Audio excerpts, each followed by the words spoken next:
Kapag nag-decide na kayo kung saang state, for example, Arizona, school district website, i-search natin yan through Google, and then below makikita natin yung mga school districts.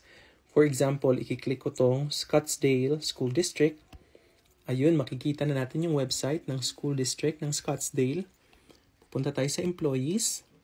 Click natin yan. And then we'll go to careers. Usually, certified or certificated positions ang teacher. Yun. Click here to view our job openings. Yan. Makikita mo na yung mga available positions. Follow for part 2. So, part 3, paano ba mag-apply as a teacher dito? So, Mojave MS, so Mojave Middle School, again, makikita mo kung ano yung mga duties and responsibilities mo. And then, physical requirements, may email ng principal kung gusto mo mag-email ng application mo sa kanila, yung ano mo, resume mo. Pero, aside from that, mas importante talaga na ma-fill upan mo yung ito, apply for this position. Accepted Wednesday, March 27, 2024 until April 11. Apply for this position. And gagawa ka ng account dito. After mo gumawa ng account, mag-fill up ka na ng mga important details and mag-a-attach ka naman ng mga documents mo. Kagaya ng certificate mo, license, at iba pa. Part 2, paano ba mag-apply dito sa USA as a teacher? So, nasa school district na tayo, no? And then, click the available positions. Okay, yan, may makikita kayo. SPED teacher, senior nutritional services worker, part-time. Music teacher, kasi MAPE ako. For example, MAPE ako. So, pupuntahan ko yung art or music teacher.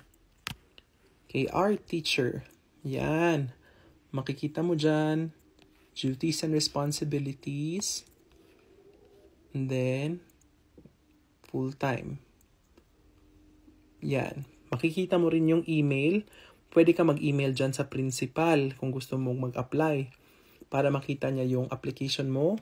Then, dito ka mag-fill up. Apply for this position. Pwede din mag-search sa Google or sa Indeed ng mga vacancies.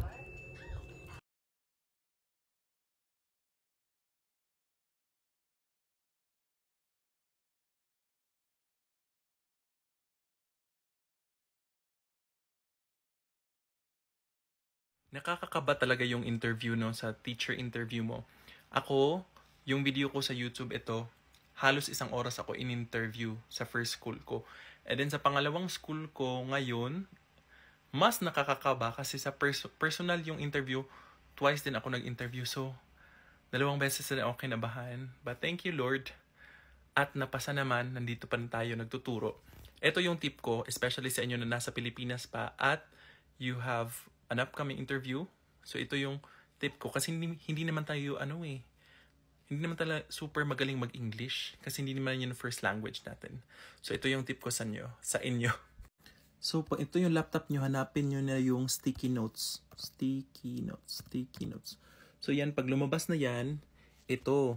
So, yung sticky notes nyo, lagyan nyo ng mga notes dyan, ng mga importanteng mga words. At kapag nag-interview ka na sa video, nandyan yung mga notes. If you want to start your J1 teacher application here in the US, Google these websites. So everything is in Google right now. Like you can also apply through Indeed.com.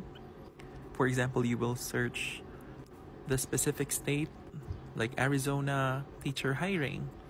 Or you can also search for your major. If you're major in English, you can search for ELA teacher vacancies.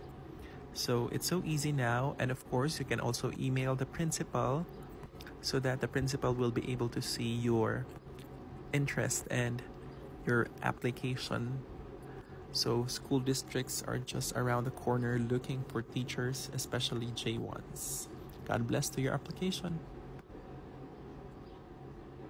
P. Wurzbach said, confidently beautiful, which is the tagline of the Miss Universe 2015, which also helped her win the crown. So in interviews, J1 teachers memorize the vision and mission and align it to your teaching. So yun yung number one tip ko no sa mga mag-J1 interview or any interviews. Kailangan malaman mo yung vision and mission ng school, ng company, and align it with your work ethics, or how do you apply it to you or to your job as in your previous job, and how will you apply it also if ma-hire ka nila. So napaka-importante talaga ng vision and mission sa pag-a-apply. So ito ay napaka-malaking advantage sa iyo sa interview na nag-study pala. So you knew your assignment. Ma-hire ka kapag ganun ang nangyari.